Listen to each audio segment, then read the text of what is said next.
Okay, thanks, Walt. I want to thank our host, Walt Rothwell and Dee Voldel for hosting on Zoom this evening. And my name is Anna Furling. I'm president of League of Women Voters Rochester, and welcome to our annual meeting. I want to just comment that we need 10% of our membership to meet a quorum, and we have met that. And I will go right into, I'll have president's remarks later, but we're going to start right off with our program. And our program is highlights on the book, Taking the Lead, Women in Public Policy, 1970 to 1990. Jane Callahan and Maggie Brimajon will be filling in, and they will be presenting the women in the book, the women, Remarkable Women in Rochester, and they'll be alternating, and there'll be a slideshow. And I want to thank Maggie for stepping in at the last minute because Amy Cockett had some unforeseen conflict tonight, so Maggie is stepping in. And I'll go ahead and hand it over to Jane to start it off. Jane Callahan.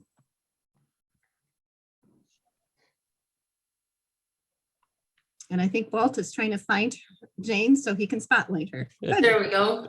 Good. Well, welcome everyone. I know a lot of you know this book. I'm going to hold it up. It's going to be familiar to a lot of you. This was published in 2013, and I think it is the first book that the Rochester League of Women Voters has ever published.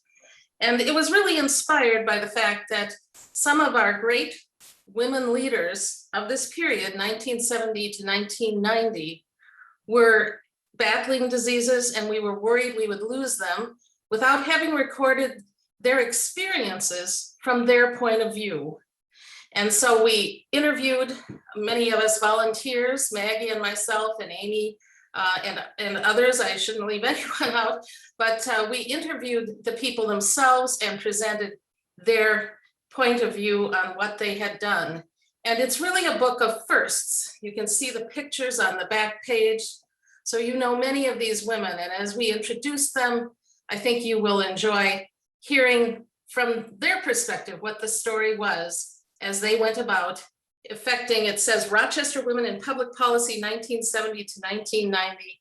And I really like the comment at the top, so groundbreaking. They wrote a book about them. So we did do that. And I want to mention before I turn it over to, for the first person that we're going to examine, and Maggie will speak to that, there is a link on our website. If you are one of the new members of League and you've never seen this book, and you can order it.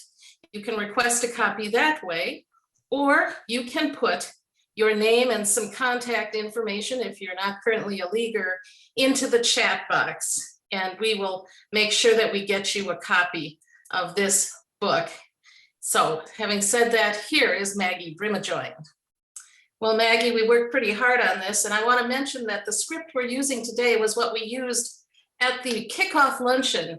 And I remember that day well. I'm sure you do, Maggie, too, because we invited all 25. Some had predeceased the publication of the book, but there was much happiness in the room as these ladies had invited their children and grandchildren who ran around the room, and we had such a festive time. And so it's a delight for us to recreate this quick overview of the book tonight.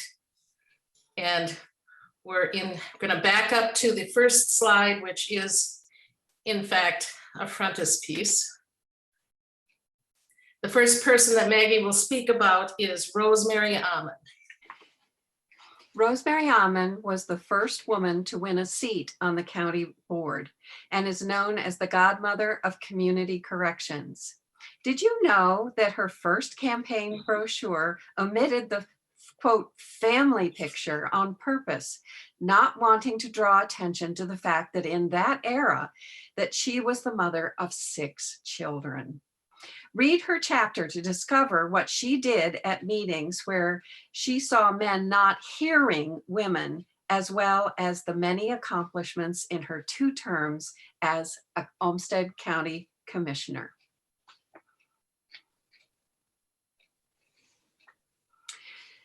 Jane Balow was the interviewer extraordinaire of the community and national leaders from Ehud Olmert of Israel to Ted Kennedy to Ronald Reagan.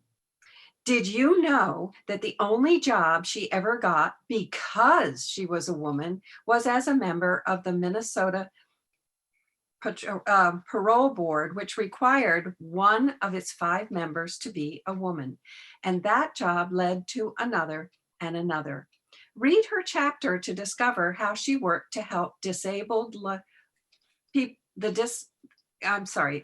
help the disabled live fuller lives by getting a requirement for curb cuts for wheelchairs in the state building code.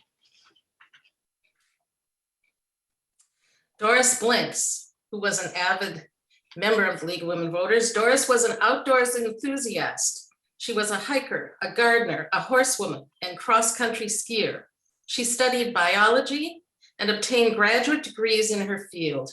In Rochester, she served on committees that dealt with soil conservation, flood control, planning, and land use.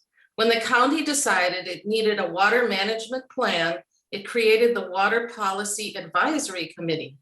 Doris was immediately recruited to serve as its first chair. Her ability to assimilate many facts accurately is legendary. The Environmental Lifetime Achievement Award for Olmsted County is still called the Doris Blinks Award.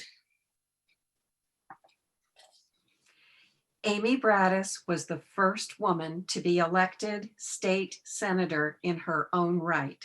She came to the job with rich experience managing GOTV for many state and national GOP politicians.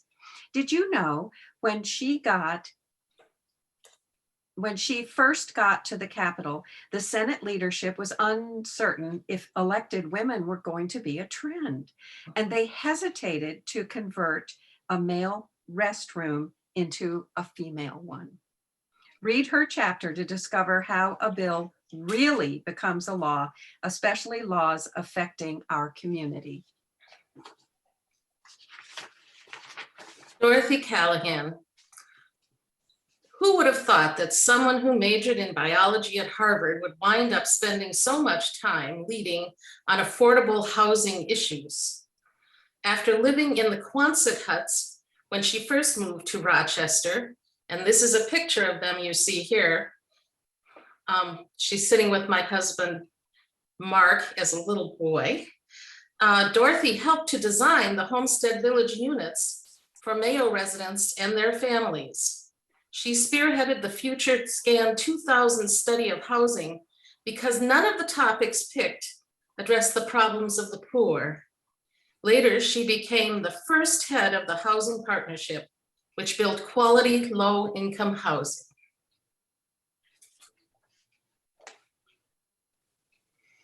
Jane Campion chaired the governor's task force on the disposition of the Rochester State Hospital. As assistant administrator at St. Mary's, she was asked by Sister Generose to attend the first meeting discussing the community's response to the closing. She became chair, of course. Did you know that Jane was once director of alcohol and drug services for Governor Jimmy Carter in Georgia? Read her chapter to discover how her life as chair became one constant meeting until solutions to the closure were found and implemented. Cynthia Dalby was the first female chair of the Rochester Planning and Zoning Commission. She was a neighborhood advocate, a businesswoman owning and operating a bakery and several restaurants. Did you know that she was appointed to the Planning Commission on a 4-3 vote while president of a neighborhood association pursuing a lawsuit against the city? She told some that she was Mayor Smetka's swan song. Read her chapter to learn how she worked to include beauty, neighborhood integrity, and citizen input into development policies in our city.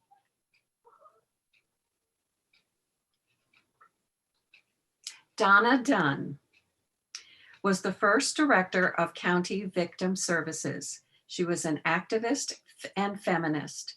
She helped move victim advocacy into the criminal justice system's response to violence against women.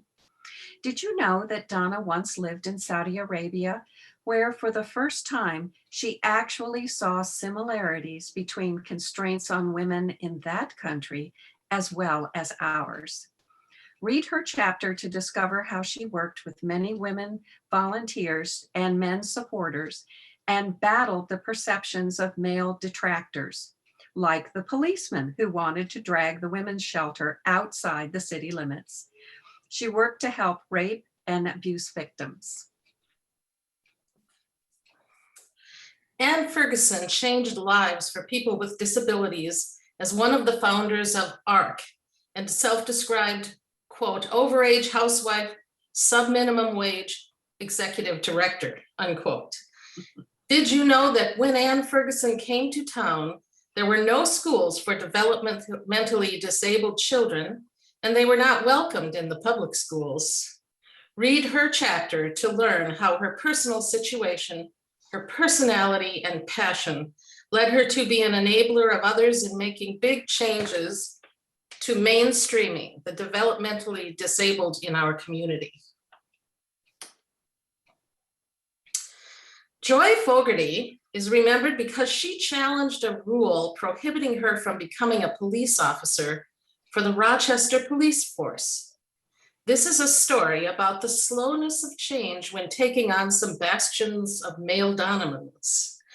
Did you know that Joy once worked as a flight attendant for Braniff Airlines with a contract setting her weight limit and requiring periodic weigh-ins? Read her chapter to discover how her work as a volunteer in the police reserve led her to want to be paid for her work on domestic and sexual assault calls, and what happened when she learned that at 33, she was 1 year too old to take the required test. Sister Generose Gervais. Pledging one's life to the church can lead to some pretty interesting assignments, as Sister Generose knew. We've lost her since the writing of this book. She was trained as a hospital administrator and ably helped run St. Mary's Hospital, one of the finest in the world, for decades. She served as executive director from 1981 to 1985, but then she began to get involved with bankers.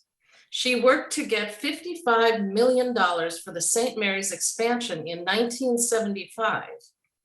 The bank was astonished when she advised them there was no contract between the Mayo and the hospital. It was a relationship of trust.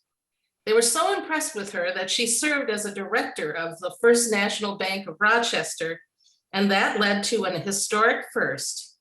Sister Generose became the first woman to serve on the board of the Federal Reserve Bank of Minneapolis in 1978. Carol Camper became the first woman elected to the Rochester City Council. Did you know that she ran for the first time on a dare by friends in her AAUW study group when a vacancy occurred? She was not appointed, but won the subsequent election. Read her chapter to discover how, while the media were fascinated with her domestic side, she was learning the art of making deals, counting votes, creating harmony, as well as long-term policy on elected boards, both city and county, facing contentious issues. Sheila Cascaden was Olmsted County's first female legislative liaison. Did you know that County Administrator Richard Devlin is said to have promised to babysit for Sheila's new baby if that's what it took to bring her back to work to handle closing the state hospital after the sudden death of welfare director Carl Mader? Read her chapter to find out how this extremely capable woman, as lobbyist and then state senator representing 3 different political parties, combined policy and politics with the demands of motherhood in the 1980s and 90s. Susan Lemke. After years in leadership positions in other organizations, Mayor Alex Smetka saw the incredible organizational skills that Sue is famous for. He asked her to become the first woman on the park board by calling her up and beginning with the line, "Do you like flowers?" Her career has covered the development of recreational facilities, urban beautification projects, and historic preservation. Sally Martin was the first Rochester woman to hold a cabinet-level position in the Minnesota state government.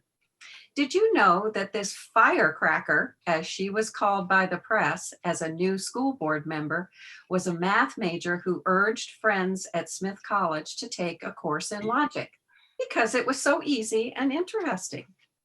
Read her chapter to find out how our school district complied with and initiated equality measures, and read on to discover how she ended up in Rudy Perpich's administration as Commissioner of Public Services after many campaigns for various elected offices in the 1970s. Jean Michaels, with Frank Michaels, the first wife-husband duo in local elected office, she on the county board and he on the school board. Did you know that this former nursery school teacher who served on 13 volunteer boards at the time of her first election decided to run after meeting with a YWCA career counselor, and her campaign was termed Jean's Machine by her opponent? Read her chapter to discover how a lunch with several local women, including Rosemary Almond, led her to being appointed co-chair of the Task Force on Family Violence, all of whose many recommendations focusing on breaking the cycle were acted upon by the county board or other organizations in the community. Judy Miller was an advocate for battered women who became the first elective director of Rochester's Women's Shelter. Did you know that Judy's own personal history living with a husband who abused and threatened her and her children led her to volunteer to help others? Read her chapter to discover how she worked with and changed the system through laws, grants, and immense commitment, and the heartbreaking story of the trial of Joanne Henman. Ancy Tone Morse. Ancy was inspired by her frontier lawyer grandfather in her hometown of International Falls. Ancy was the only woman in her law school class and became the first woman on the bench in outstate Minnesota. She came full circle when she spent a week as a substitute judge sitting on the bench in that original courthouse her father had appeared in northern Minnesota. Julie Ningen used creative funding to help refugees assimilate into the Rochester area. Did you know that as a new kindergarten teacher in St. Paul, she wrote a grant to take her kids up in a plane to get a panoramic view of the Twin Cities? Most of them had never been outside their neighborhoods.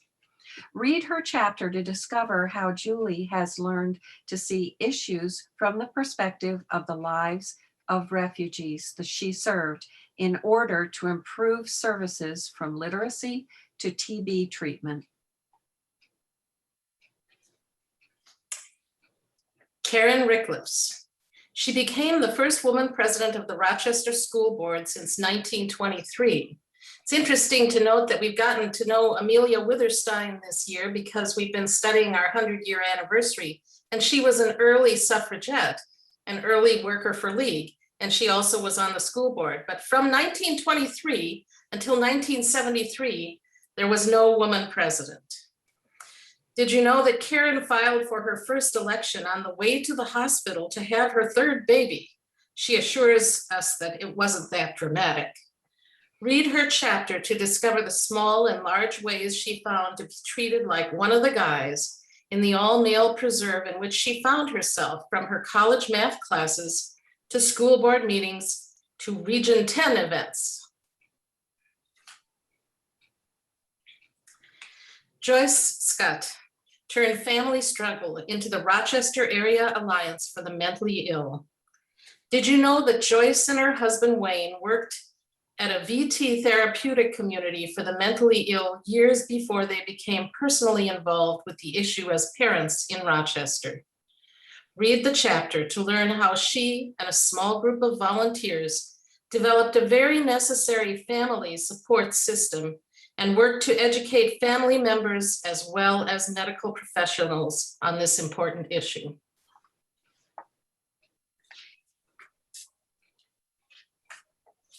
Judy Sherlock led the Olmsted County Council for Coordinated Childcare, 4Cs, one of the first organizations of its kind in the nation. Did you know that Judy was Mrs. Minnesota in 1959?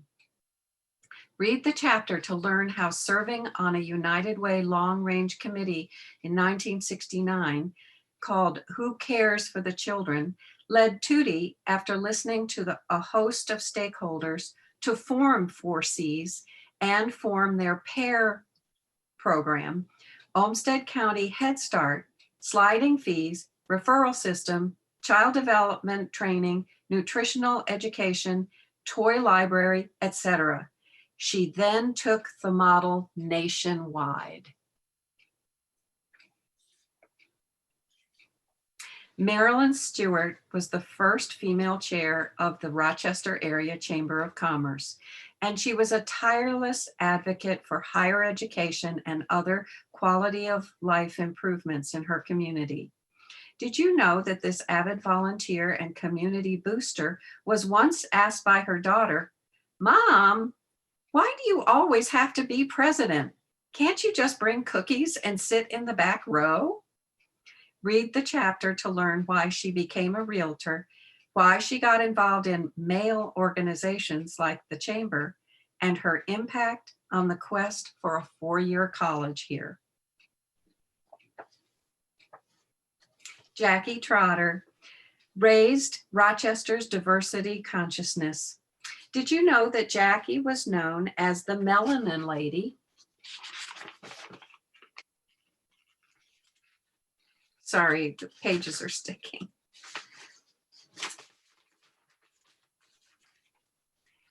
She taught countless public school students because she provided this lesson plan on diversity after her older son, the only Black child in his grade, complained about kids feeling his hair. Read the chapter about her young life in Chicago, her introduction to Rochester, and her participation in the formation of our local NAACP and Diversity Council. Barbie Withers. Who put the community in community corrections? Everyone would agree that Barbie Withers did. Responding to a request for young girls to go to a dance with adjudicated delinquent youth at the Youth Vocational Center, Barbie took her daughter and many of her friends to the dismay of some of their mothers when they found out. She became a trusted confidant of the juveniles in the jail, continuing to hear from some of them for years.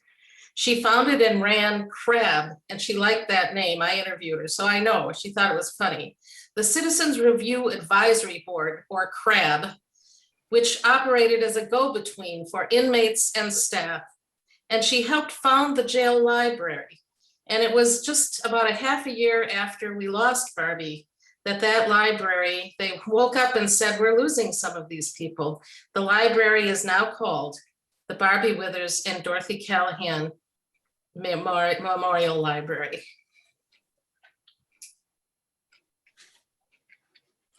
You're probably thinking just now of all the women you know who perhaps are not in this book. We've left a blank chapter on purpose so that you can write the stories of women we've missed.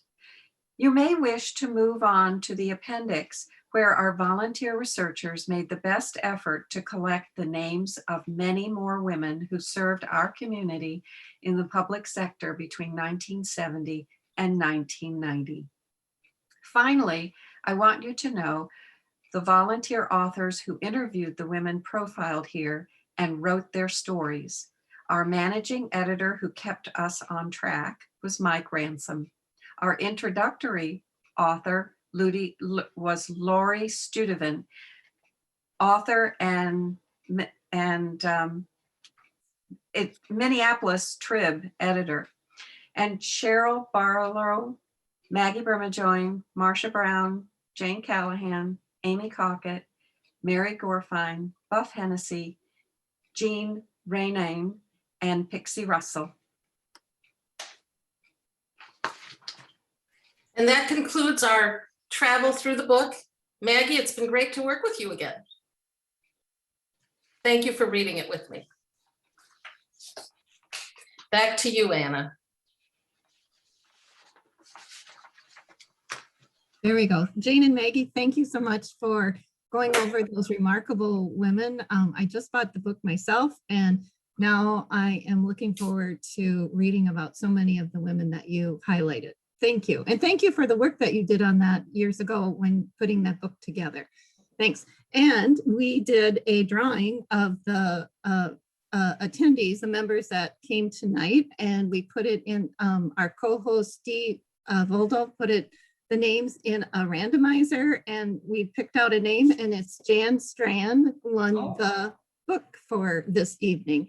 And Jan will get that to you. And we have your address, so we will get that dropped off at your house or mailed it. I'll take care of that. Thank you. Thanks. So thanks for putting on the program. And now we have our business meeting. We have to have 2 business meetings that's listed in the operating procedures of our league. And we have to have 2 per year. And I will call the meeting to order. And we will follow the meeting. We'll proceed using Robert's Rules of Order as indicated in our operating procedures also. And thank you, members, for attending this evening. We're going to give you some background of what we've done this year and also our plans that we have coming up this year. So a few Zoom tips first. A lot of you have been doing these Zooms, but I'll still go over. The program will be recorded and then we will email it out to the full membership.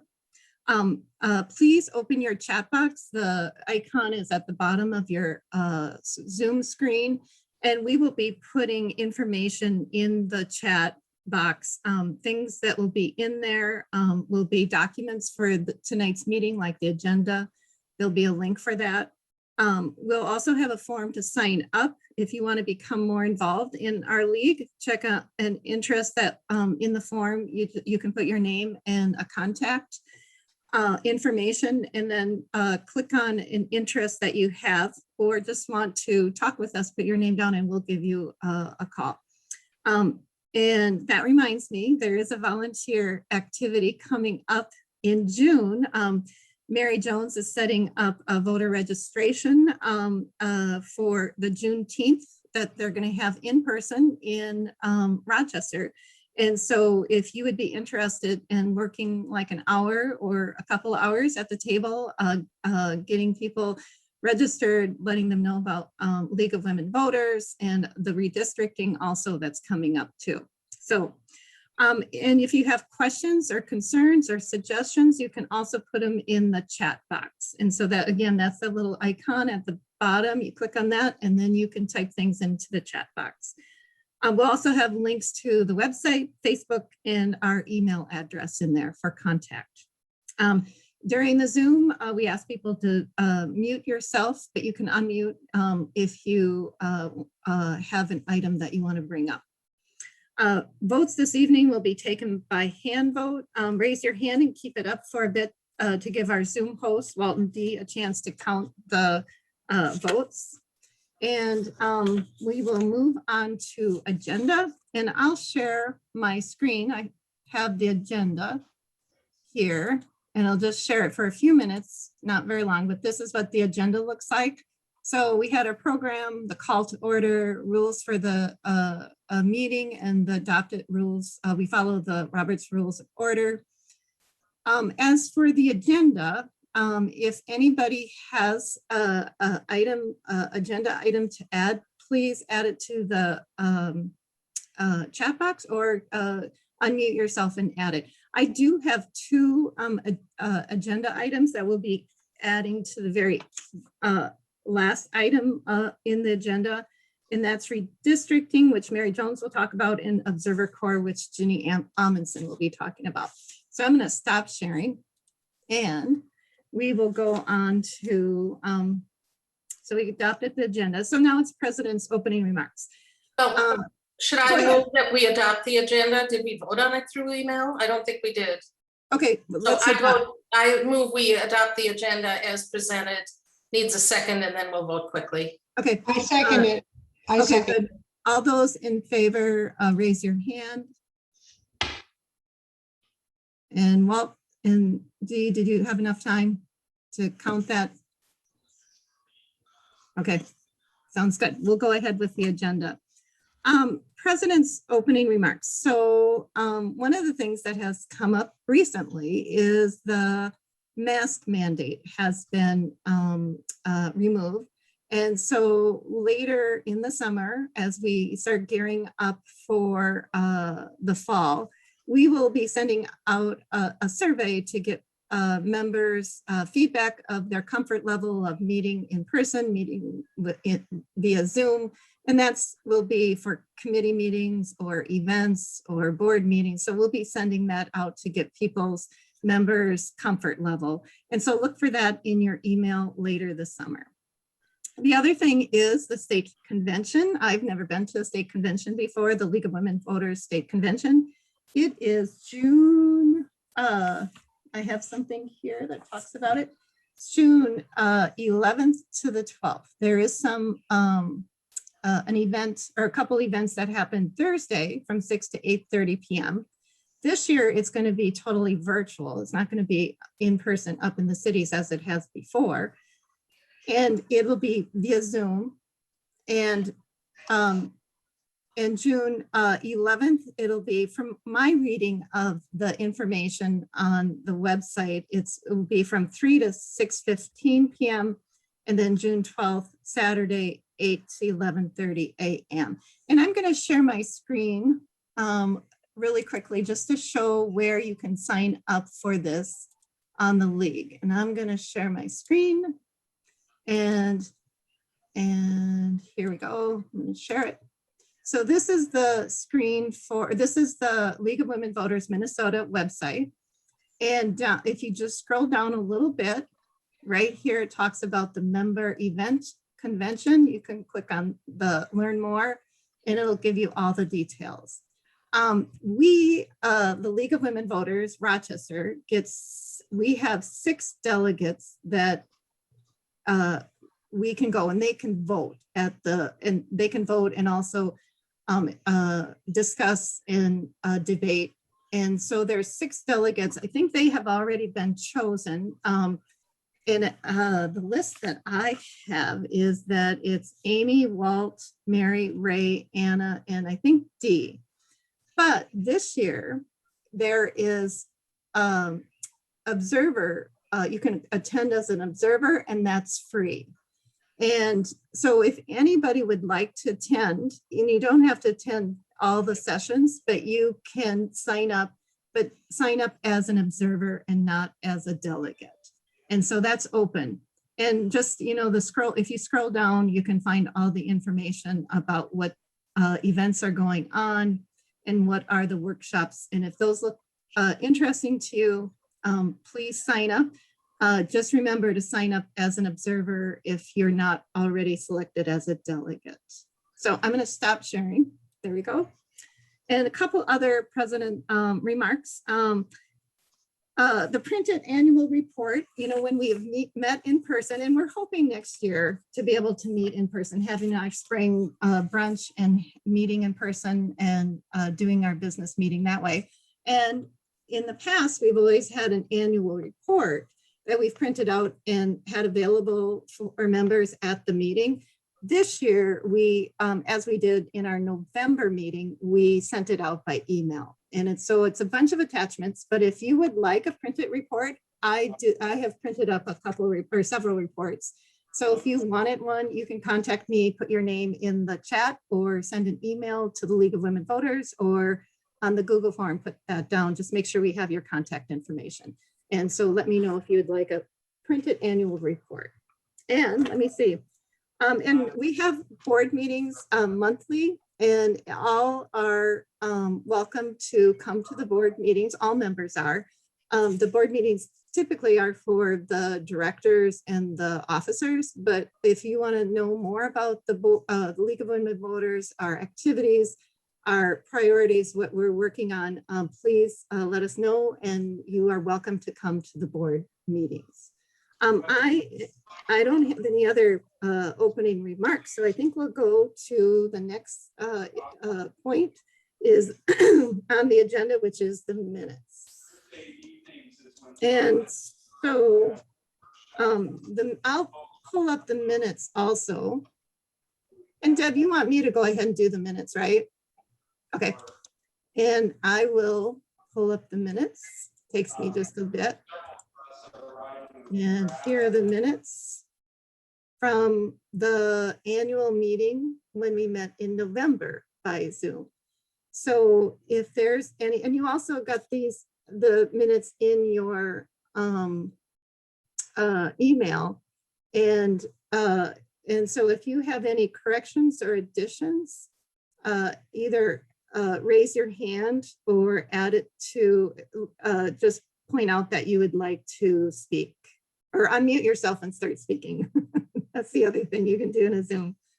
And so, and I looked over these earlier. We did make some changes to the operating procedures and to the bylaws. And I think there is another bylaw change coming up that we will need to make at our next annual meeting. And I'll gather more of that information at the state convention. And I'm just checking chat to see if there's anything else. Anybody? Okay. So we have the agenda, and if there's no corrections or additions, the minutes are approved as written. We don't have to have a vote on this. Okay, so now we're going to go to financial reports, and Ginny Amundsen will be presenting the financial reports. And also, I think sharing a screen, and if you don't have them ready to go, I can share the screens for you. Just let me know. So welcome, Ginny. And you've done you take in all our money, you make sure all our bills are paid. So thank you for all the work that you do.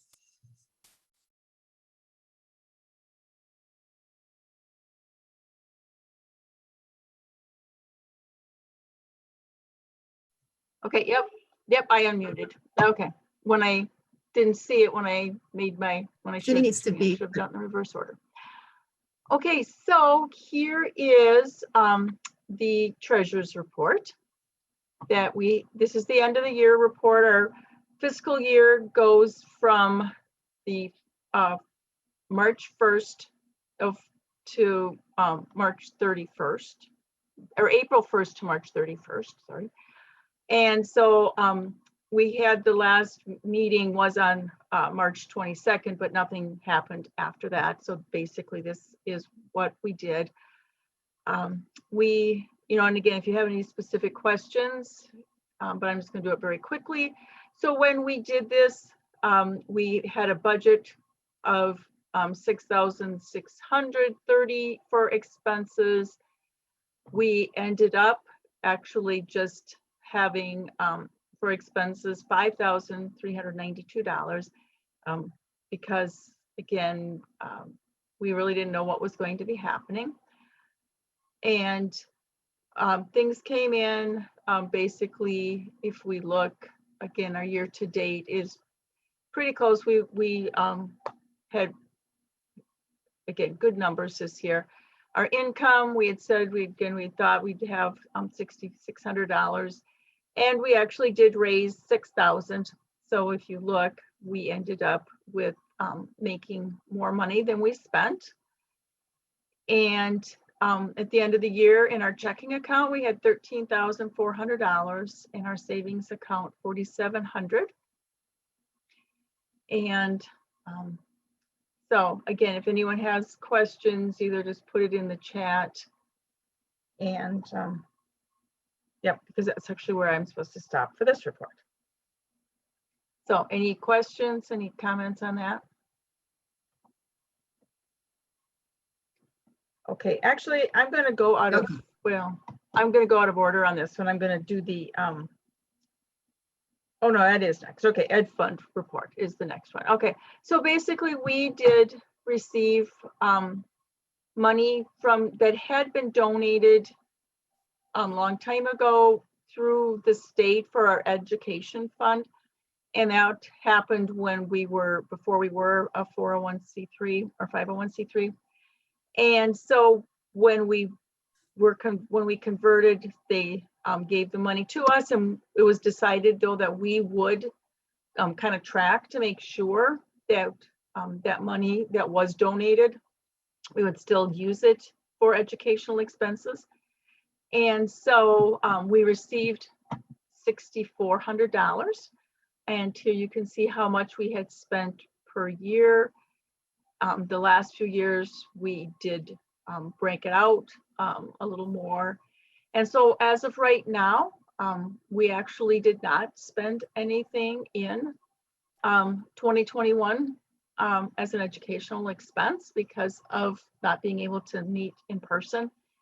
So as of right now, we do have $3,400 or $3,500 left to spend on that. And then we also have some special funds that I've been tracking, and these are money that was donated to honor. And some of these are funds that have been sitting here for a very long time, and we talk about, well, we should, and a couple times we've actually started to designate it, but then we end up not spending it. So these are funds we have in honor of Gil Brown, Dorothy Callahan, Marcia Brown, and Bob Magerline. And we also, for the 100th anniversary, we did receive donations for that of $2,400. And of that, we have spent $2,100. So we have $285 left if we want to spend on that. We did vote to say that at the end of next year, if we don't have any more, this is just going to go into our normal budget. So any questions on that? Okay, so I will stop sharing that one and moving on. Oops, I don't want to do that quite yet.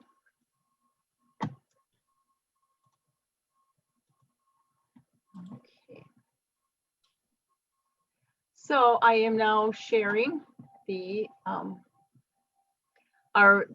because we are part of the because we are a 501c3, the state is actually, we are part of their organization, and so they will file the income tax for us, and so we have to provide this report yearly. And it includes, again, our board member names. We have, and then again, and this all came from the report that the end of the year report, the numbers are broken out in a little different way so that the state uses it for their, to file for the income tax. So if we look again, this was the income, and they have, so we have, this is, they ask for it with dues and donations, but then other expense or other revenue, which is up here. And, you know, and actually, so last year we did sell books, $120 worth of books. So that was nice. And hopefully we will keep selling those. And then expenses, we did have to break out a few more, and then this was their expenses. So we have that. And this then shows that to our bank balance and how to make sure that everything matches up. And there again is our the bank balance at the end of the year, and we signed it. So with the treasurer's report, because I didn't see any comments, that was received and filed for audit. The ed fund report was received and filed for audit. But this, we do need to have it approved. So questions, comments on this report?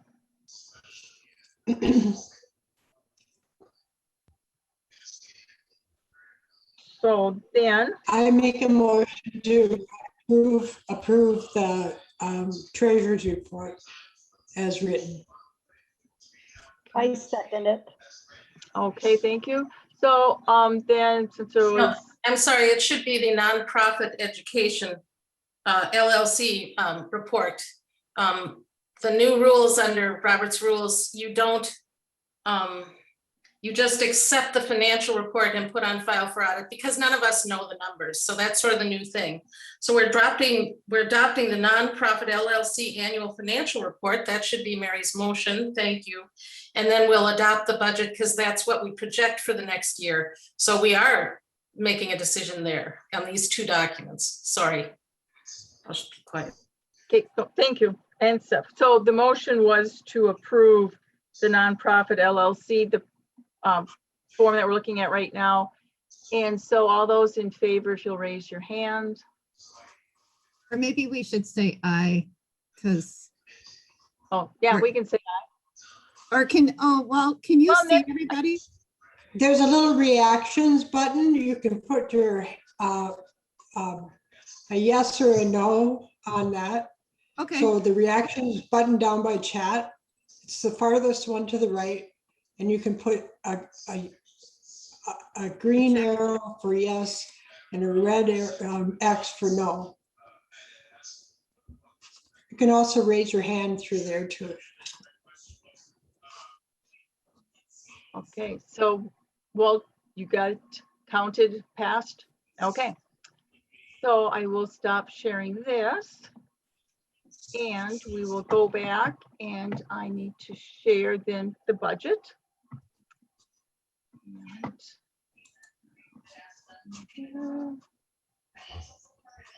I know. I know, it's like trying to find this. Okay, here we go.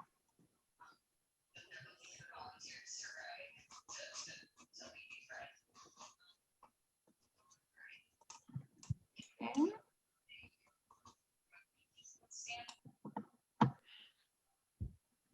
I have the budget if you want me to pull it up. Okay, I mean, I have it, I just have Okay. to get. It's like there's so many things here.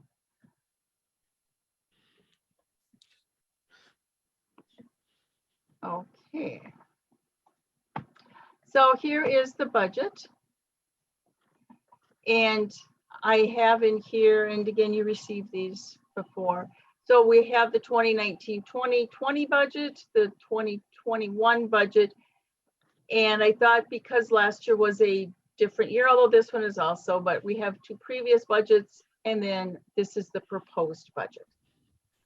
For administration, it is because we actually moved things a couple different places from what we'd had before.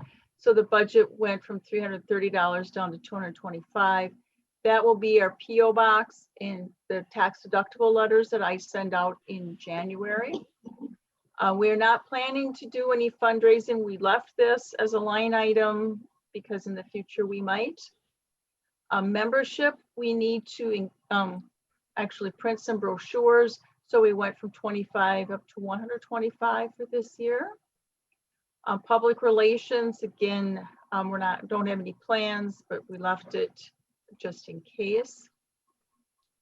State council, this year will not be a state council year, it is a state convention year. And so I have 200 in here because at the time that I did this, I thought it was going to be where we could actually send more people, but as it turns out, this will be less.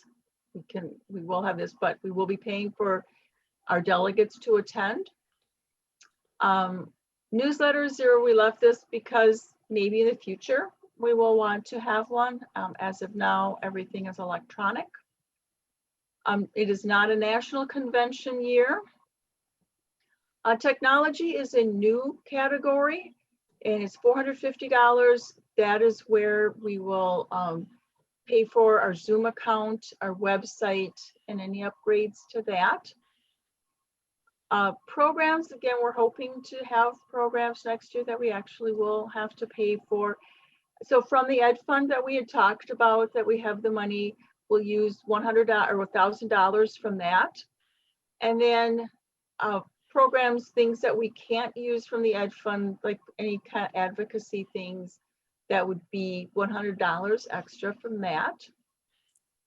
Annual meeting, $50 is all we need this year because since it's via Zoom, but we do have some printing costs for the program and for sending out reminders and stuff. So that is for the annual meeting. Voter registration will be our only voter service this coming year. And so we have $100 to spend for printing things. Our state PMP per member payment, this is based on how many members that we have. We have to pay to the state and the national. So $2,300 and $2,800 on that. Fall winter luncheon, we're hoping that this year we will have be able to have something in person. So we put $1,500 in that. Recognition, $50, whatever comes up to that we don't know, but it's nice. We will have done things like that in the past. 100th anniversary, we still have the $300 that we can spend. So that's in there for this year. Diversity is something that we would like to do. It's a goal, but we don't have a plan to do that this year. Again, just not knowing how much we can do in person and stuff. So again, it's holding our place for right now. On the book project for expenses, as of now, I do have to pay sales tax on that. And so $25 is close. And then $100 miscellaneous because we always have to have something like that. So our total expenses for this year are projected to be $9,325. We will get that through our dues, and I break it out again so it can match. This is what will have to go to our state, to our national, and then what's left over is our Rochester dues portion. And as you can see, we're projecting basically the same membership that we've had the last couple years. It has been, people have been really generous the last couple years in donating. So I did raise that from 800 to 900, which is more in line with what we have received. And basically this comes, so if you can pick to be a sustaining member and stuff, and that's where that goes. And then if you donate above that, then that would go into the $400. Again, we're not planning to do fundraisers. Our savings account does receive interest, but so little. That's why most of it is still just in our checking account, because interest rates are so low, and almost there really isn't any other thing that you can find that's going to give you much interest and still be liquid as we need it. Annual meeting, we are not getting any income from that. Winter luncheon, again, we're hoping to be able to be in person. And so this is the same as the expenses. We're not going to be making money on that. Miscellaneous, again, it's just always nice to have. We will not be having any donations for the 100th anniversary. We will not be getting voter service grants. Those are in election years, and projecting, again, another $200 in book sales. So our income is projected to be $8,205. Now, so we are projecting $1,120 less in income than expenses. But again, because we have so much money in our checking and savings account, we felt it would be nice to be able to spend some of that down. We are planning to have $750 of the ed fund. So again, money that we have already that we've received that we will be using, and the $300 that we have received previously for their 100th anniversary. So actually we are bringing that down. So our budget is very close to actually being balanced, because so it's only $70 that we are under. And some notes again are basically what I went through on the side. So comments or questions on the budget? Okay, if not, then someone needs, we need a motion to approve this budget for this coming year. I make a motion to approve the budget. Second? I second. Okay, thank you. So again, all those in favor, raise your hand, do the sign or whatever. Yeah, if you can please raise your hand for me, and I'll let you know as soon as I've got that captured. Okay, all set. Thank you. Okay, and I guess if there were any opposed. Okay, thank you. We have a budget now for this year.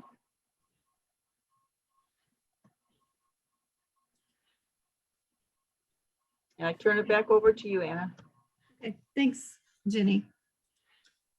And I want to point out something that was in the chat is that Ray Schmitz, thank you for reaching out to NAACP, taking the initiative and asking if we could have a table at the Juneteenth. So thank you for doing that. And I also want to announce that at the end, we're going to have breakout sessions, and we'll have people spend about 8 minutes in breakout sessions. We'll just randomly assign. So I'm going to go to the next, and we want to get ideas about future programs, future ideas that we can do at League of Women Voters, the priorities that you have. So our next item on the agenda is the nominations committee report. And I'm not sure if it's exactly a report or that we share. Deb, do you want to do the report, or should I just bring it up and we You vote? share it and I can talk. How's that? Okay, sounds great. I will get that up. I think it's right here, and there we go. Okay. So the nominating committee was Jane Callahan, myself, Amy Cockett, and Karen McLaughlin. And the first part, the following slate of officers is being presented. That is what we're going to vote on tonight. So Anna Froling, I'm sorry, I can't talk tonight, was president last year, but that was just a one-year term. So now she's being voted in for a 2-year term. Jenny has agreed to continue as treasurer. Jane Callahan is going to be secretary now. Thank you, Jane. And then board directors that we need to vote on are Kim Norton, Mary Jones, Dee Valdell, myself, and then nominating committee, we have a new member coming on that didn't get voted in last year, and that's Karen McLaughlin. So the rest of the report are the officers that are continuing on that were voted on at the last annual meeting. And then we also have a list of committees and positions for 2021 to 2022 that are also information only. And you can read through that. This was distributed with the annual report. One group that I forgot to put on here, well, I didn't forget it. I think it became more concrete after I put the nominating report together, was that we have a new interest group that's been created and it will be talked about later, but it's on redistricting, and Mary and Ray are going to talk about that. And so Anna, I return back to you now. Okay. And so are there any nominations from the floor? And raise your hand if you have a nomination from the floor. And if not, can I have a motion to elect the slate of officers and directors? And the nominating committee is included in that, correct, Deb? What was that again? The nominating committee is included in the vote, or just the, Only one person, Karen McLaughlin, okay. because she So- wasn't voted on last time. And if we can go ahead and all those, and I need a motion to elect the slate of officers. So move.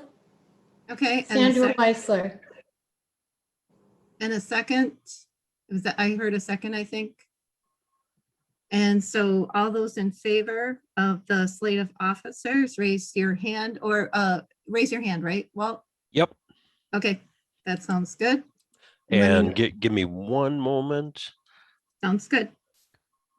I'm sorry, 1 second. It's not behaving. There we go. Got it. Thank you. Thank you. And then I'm going to keep you up, Deb, because you are, oh, and all those in favor, aye, the motion passes. I'm going to keep you up, Deb, because you're going to do the membership announcement. Okay. So the membership roster from last year was emailed with the annual report, and it was divided up with the people that were in the last membership year, and then as of April 14th, the members that we had for this year. So I want to ask everybody, if you haven't renewed, please do so soon. And anyone who renewed after February 1st will be in this year's membership already.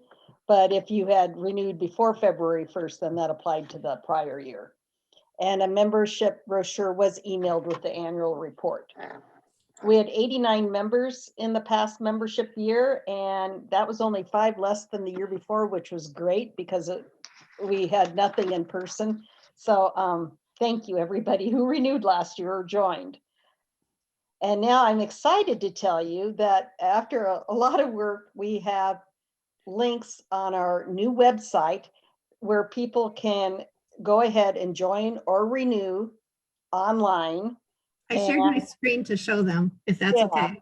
Okay, So it's great. So those are the two buttons. Join today, where you can join or renew, and then donate is if you just want to make a donation.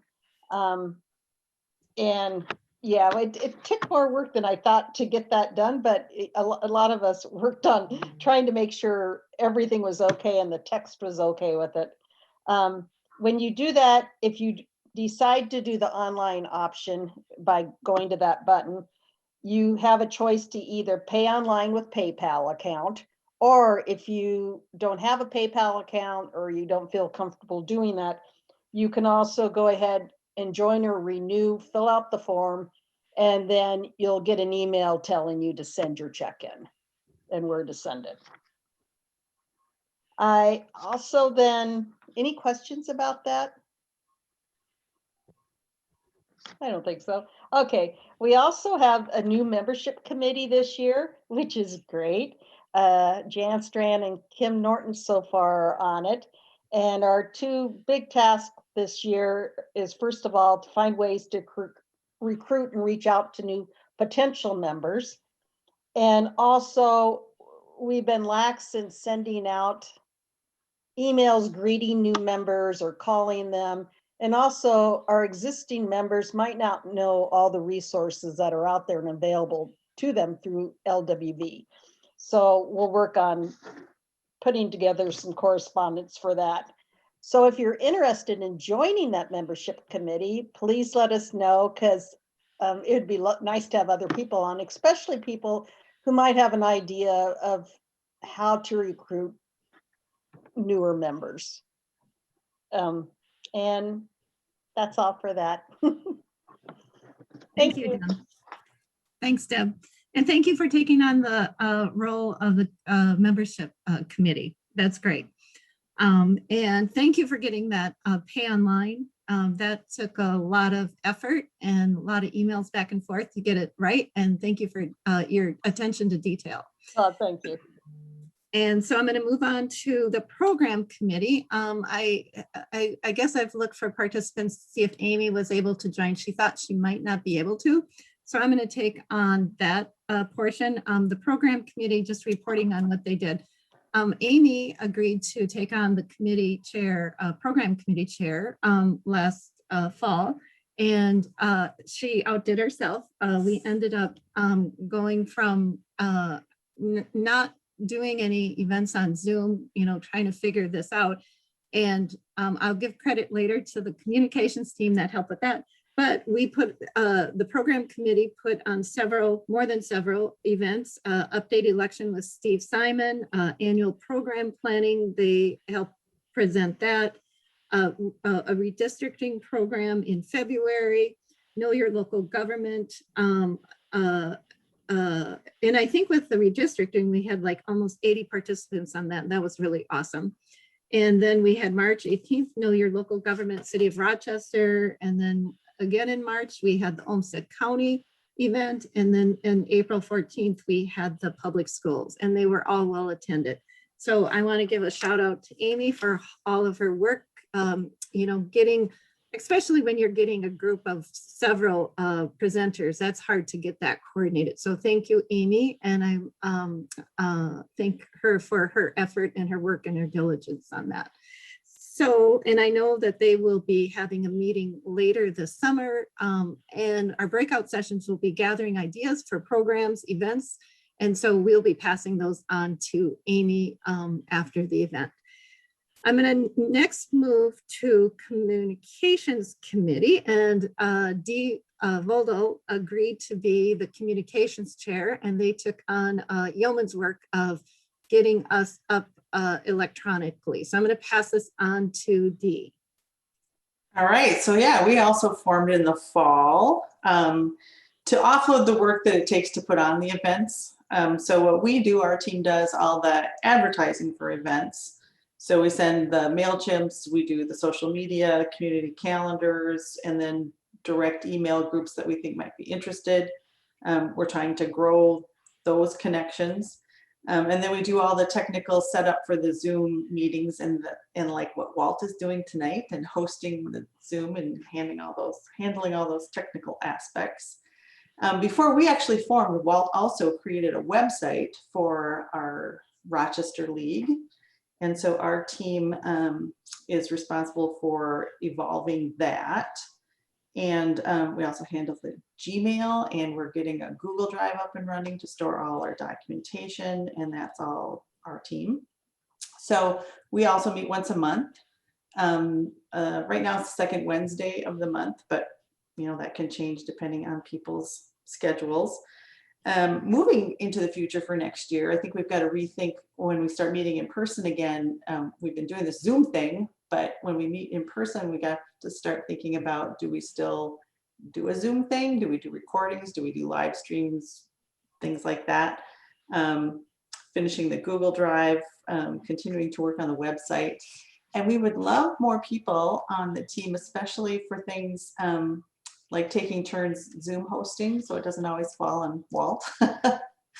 And we'll see. That's it. Thanks, Dee. There's a lot. Oops. Oh, Sorry. there we go. Sorry. I was unmuting, and then Walt was helping me unmute. So now I'm talking. I think am I still muted? Yeah. I'm still muted. No, you're fine. Oh, I'm good. Okay, Yep. Good. So I'll go ahead. Thank you, Dee. All those things, the Google Drive, the Zoom, the recruiting the committee members to be on the committee and help with all of that. Thank you so much, because this has made it possible for us to do these events and do these meetings. So I really appreciate it. Our next item on the agenda, we added this, is redistricting, and that will be Mary Jones. And also she has done voter registration over this past year. If she wants to give any kind of just a couple things on that, but I believe you're going to share some screens, and this is going to be one of our projects that we work on, is the redistricting. So I'm going to turn it over to you, Mary. Thank you, Anna. This is just an intro slide we're going to talk about the summary information about what we've done so far. That we have a group within our chapter that have been meeting to put together the February 18th redistricting program. And then we've had some meetings and activities since. So the next slide.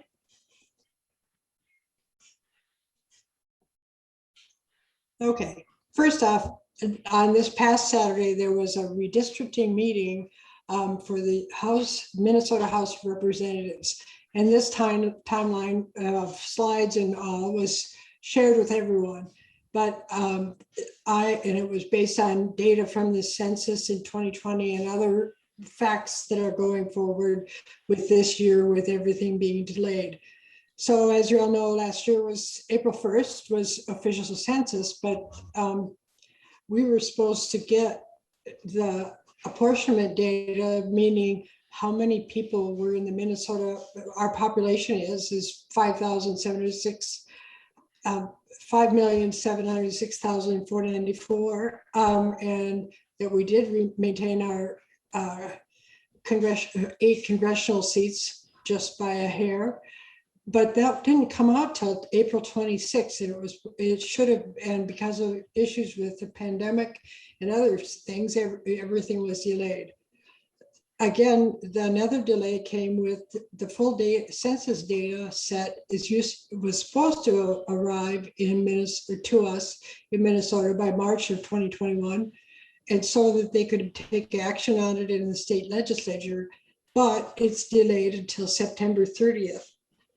The other big dates are the February 15th, which all of the maps need to be drawn by then. And so getting the September 30th, everything's so delayed. We have to get all of that done is going to be a big task. And then April 26, 2022 is also a day to remember because that's when after 80 days after the statewide Senate districts and House districts and congressional districts have been made, then the city and the county commissioner districts and the city wards need to be redrawn to it, and precincts.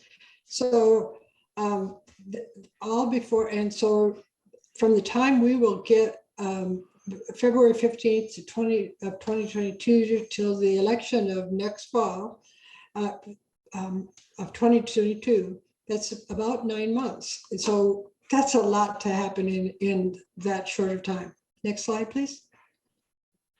This is only to say again that Minnesota's population did grow and to 5,700,000+. Next slide, please. This is something, a population map that was a projection done by the Minnesota House demographers from House district by House district. So this is like the equivalent of, for me, Nels Pearson's district throughout the state.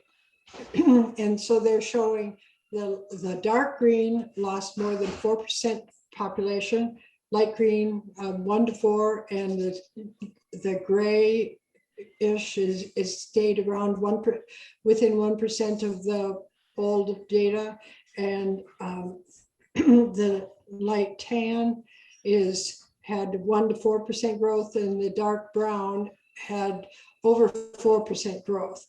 So the thing is, every one of the green ones, because they lost population, to make the districts equal in population to that 5,700,000 has to be divided equally between all of these districts now. All of those will have to get bigger, and the brown and the tan ones will get smaller. And because there's so many different areas throughout the state, it doesn't happen that a district will just stay as it is. So there'll be new lines drawn, even in those that have stayed within 1% with the current population. Next slide, please. And so this brings it closer to home. This is based not on any demographic data, but for the February redistricting talk, Phil Wheeler used data from voter registrations throughout the wards of the Rochester city. And as you can see, the Ward 1, the yellow one on the map, that has, throughout that map, that area is grown 13.3%. But then in contrast, the Burgundy one dropped 17.7% according to registered voters. And so if that is anywhere close to what our census data does come out when we get it in September 30th, those districts that are going to have to get a lot bigger for number 4 or a lot smaller for number 1. And then the other ones are still not, they're 6%, 4%, over 7% changes. So there's going to be changes in lines throughout the wards in the city limits, and then the precincts as well. And so there'll be a lot of change, and that's going to be have to be done by, is approved by the city council and by the board, Olmsted County Board. Next slide, please. So for the League of Women Voters of Minnesota and nationally, these voting and election and redistricting reform is one of 3 of the core issues that we have. And so our chapter decided to have a redistricting group meet, and we want to pay special attention to city and county redistricting, because that hasn't had as much attention in the past.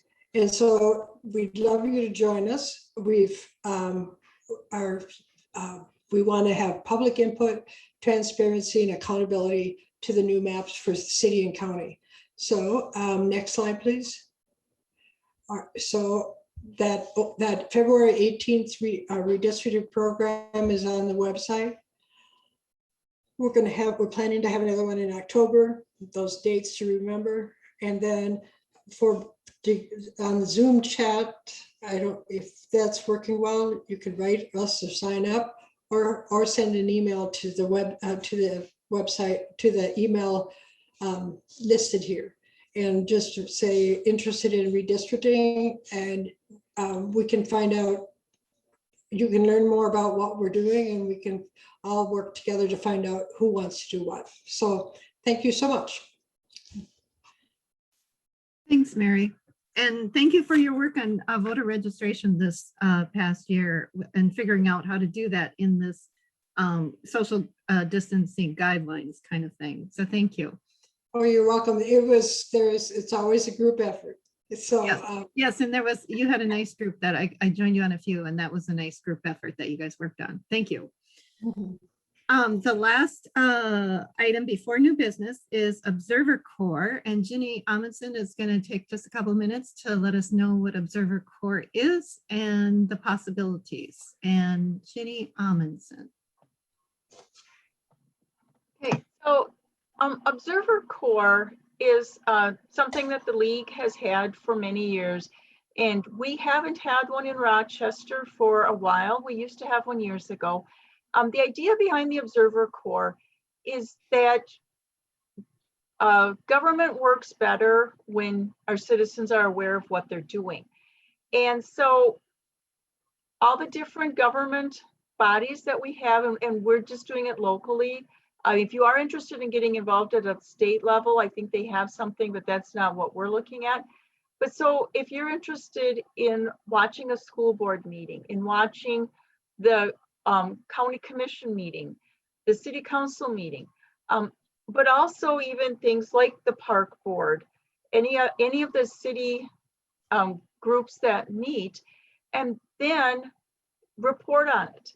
And so that is basically the the purpose is that we want to make sure that when government bodies meet, that they're held accountable to the citizens. And so we will come up with a form that you can submit. And what we'd like to do is, submit the form within a day or two of attending the meeting. And then we haven't exactly figured everything out yet on how we're going to do that. So, you do that, and then we have to get the information out to our membership, and whether we would send it out, it'd be something on the website, something like that. So you can look for that. And if we get enough people that are interested, we will be starting something like that. And so that your time commitment would be attending the meetings, and we're hoping, attend in person, but if they continue to, have them virtual, you could just attend it virtually. We ask that you don't just, read reports from, that they post and then write it. That's not, you can do that, if you need to for one or two, but we really would like you to pick something and then attend it. So again, sign up if you're interested in that, and then we'll reach out and try to figure out the logistics of how we would do that. So back to you, Anna. Or if anyone has any questions, you can let me know. I also have that on the Google Form sign up sheet. If anybody would like to sign up, that would be great. That was the last item before new business. And is there any new business? If you have new business, you can raise your hand or, unmute yourself and just start to speak. And so if there's any new business, please speak up or enter it into chat. And if not, and if I get new business, but I'm going to call on Deb Duffy-Smith because she put in the chat that she had some new business. So I am going to turn it over to Deb. Okay, hello. So in the annual report, there is a document distributed that was LWV Rochester Outstanding Service Awards. And we had one award, the Hargraves Essex Withers Award, that I believe it was a bowl and it got too full. So we had to retire it. And then we have now the Amy Cockett Leadership Award, which is a plaque that has the names of people who have been recipients of this award in the past. And it's not awarded every year. Sometimes every year or two we give it out. So as a past recipient of the Amy Cockett Leadership Award, I get to choose the person that receives it after me. And I did talk to the executive committee about my choice. We had this year, in the past year, we've had some phenomenal people join LWV that have done a lot of good work and dedicated a lot of their time. And I kind of knew who I wanted, but it was still hard because if I had a choice, I would give out a lot of awards. But I just want to say that we're really lucky with the people that have come on and have done things. But anyway, the person that is our recipient this year has stepped forward numerous times to help navigate us through the technical aspects of holding meetings and events online. You'll probably be guessing this person as I talk. This person has spent hours in meetings helping us make plans and implement our Google Drive so we can save important documents online and we don't lose things on other people's computers. This person has spent hours helping us get our online membership going. This person designed and created our new LWV Rochester website. And he took it upon himself to do it. He did we have talked about having a website for years, and it's so great. He just went and did it and has continued to change it as our needs change. And that's just been out there for years. So if you haven't gone there, it's in the chat right now. but I encourage you to start going there. We have the Facebook page also, but we can put a lot more information on that. And this person is our first male recipient of a LWV Rochester Outstanding Service Award.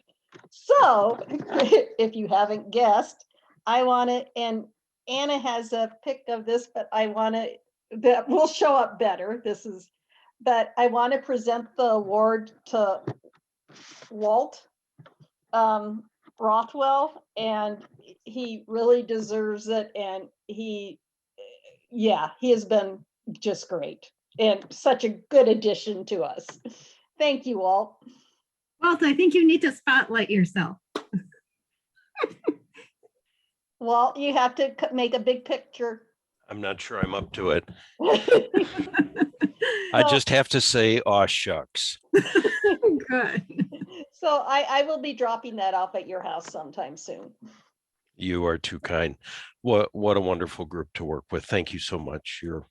You have just loads of achievements on your shoulders, and the presentation tonight just highlights that. So thank you.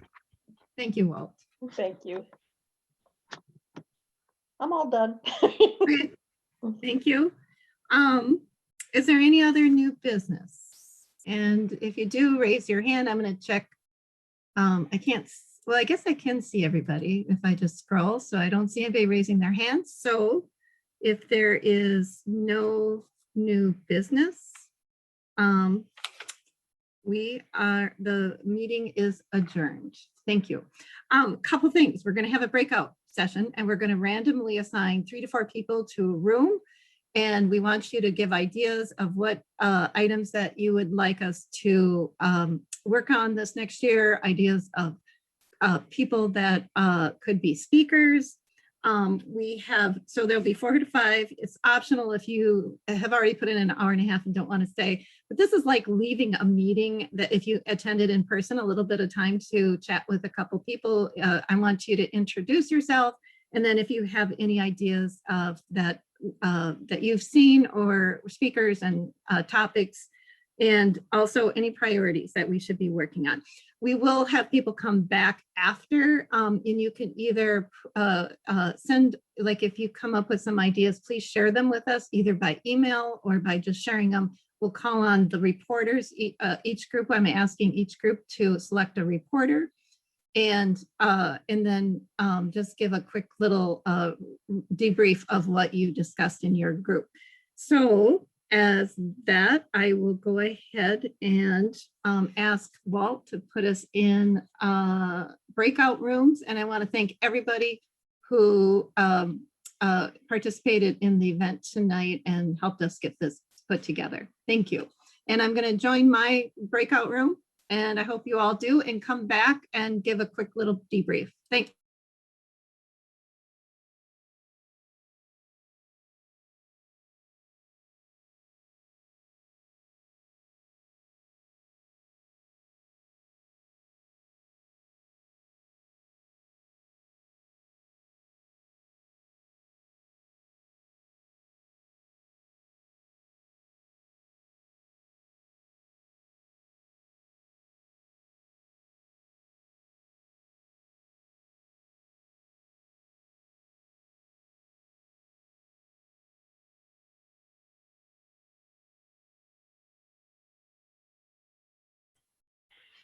Ed, are you able to join the room? Walt, are you talking to me? Yeah. Audio now unmuted alerts. I'm fairly challenged by a lot of this stuff, finding it on my screen. Oh, okay. I So- thought that it would pop up right in the center and give you the option to join, but it doesn't look Breakout rooms. like you've Oh. joined yet. Oh, well, remember, well, you may not know, I see about 1/16 of the screen at a time. Oh, I'm sorry. Well, it's just the joy of blindness. I have just found it though. Okay. So, Well, you're in a room with Dee and Ray Schmitz, so I'm sure they'd okay. love to have you be part of it.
Good girl.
Oh, we were early birds.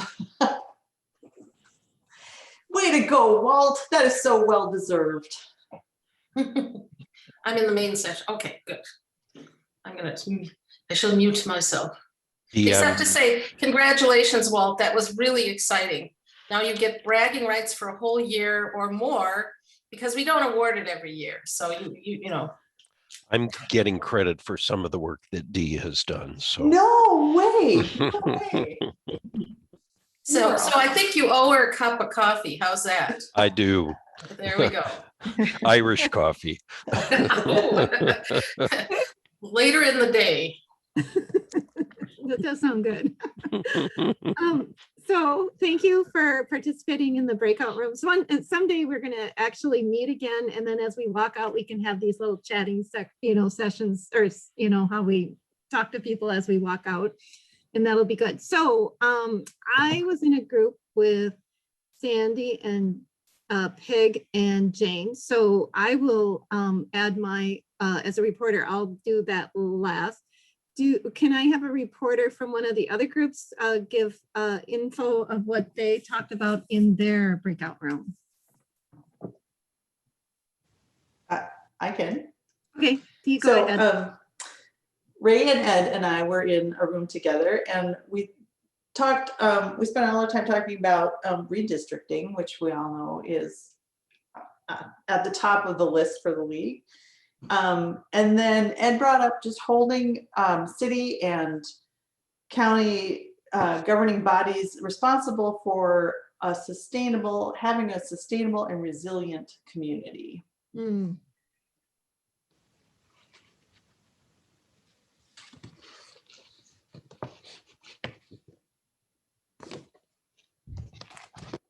But That would be somebody good. else from our So group that's didn't- more of a priority. You were looking at priorities and that's something you came up with. I think that's very well stated, actually.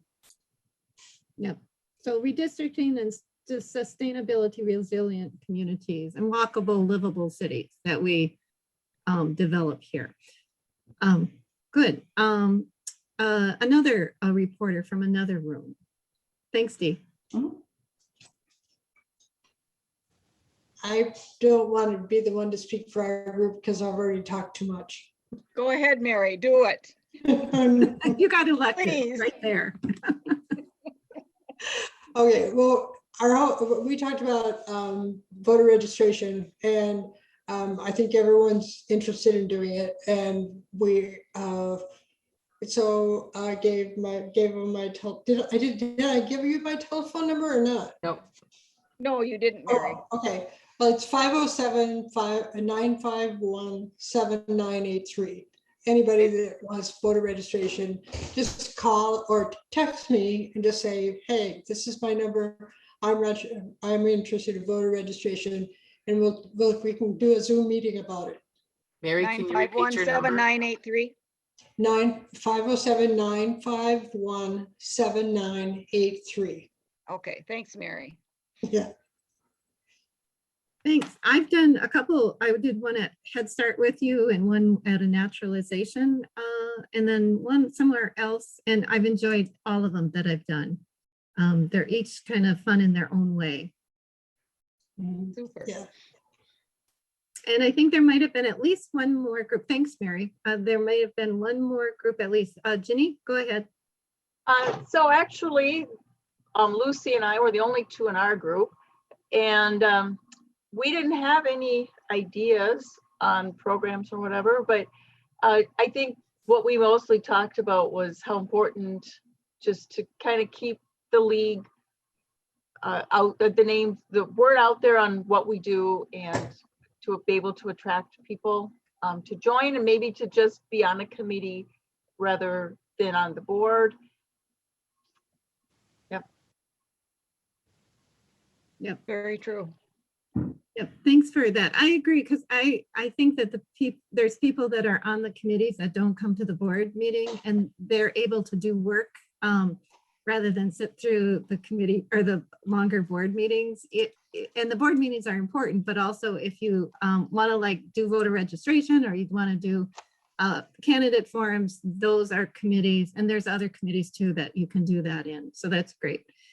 And then ours was the last one. I got elected as reporter, and Jane and Peg and Sandy. I met Peg and Sandy. I had not met them before, and they had a lot of good ideas. Kathy Werzer was one, somebody to talk on voter rights. I think it was Sandy that was talking about how important right now our voter rights are.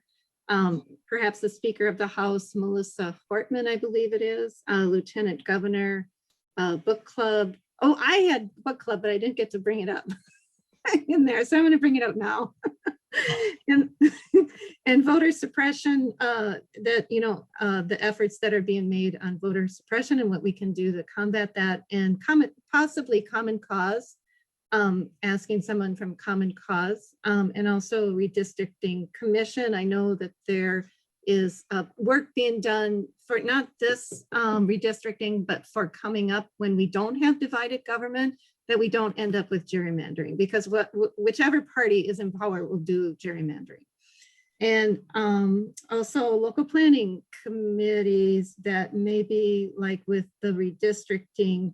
And Phil Wheeler is a retired local planner, but there's now one from the city and the county. And if we got them together and maybe did a presentation. So those were the ideas from my group. Jane and Sandy and Peg, thank you for giving those there.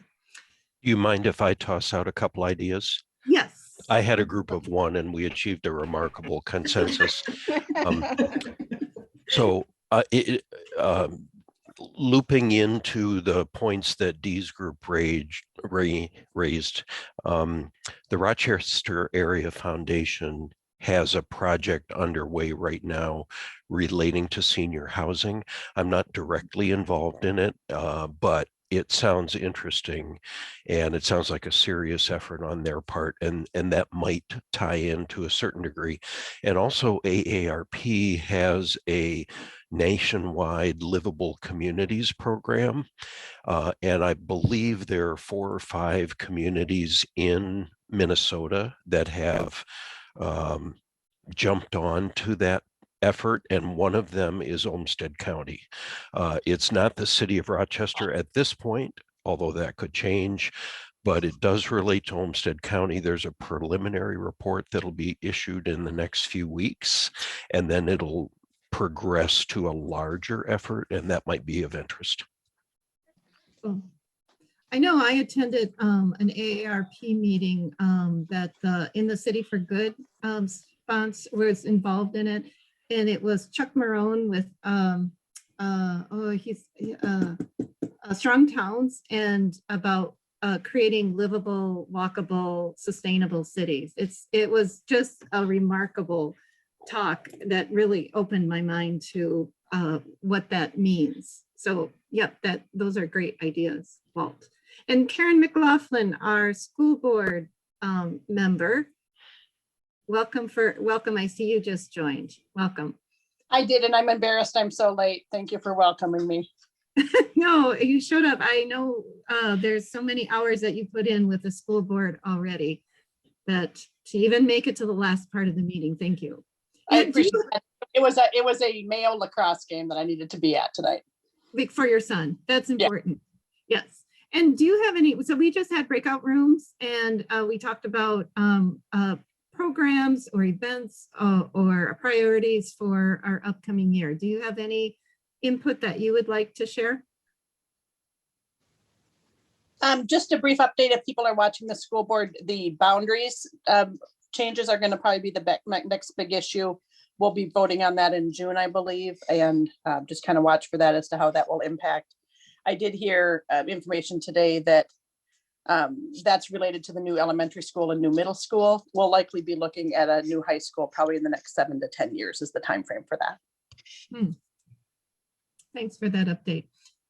And anything else that anybody would like to share? Otherwise, our meeting is done, and we meet. I think we're going to be taking the summer off, except maybe for some executive committee meetings, but regrouping in the fall with our board meetings. And again, you're all welcome to the board meetings. And if you'd like to be on a committee, I kind of like committee work because that's smaller groups, and like voter registration or voter services or the communications or programs, those are all really fun to be on. I'm on more of them than I need to be. So thank you all for coming, and have a good night, and thank you.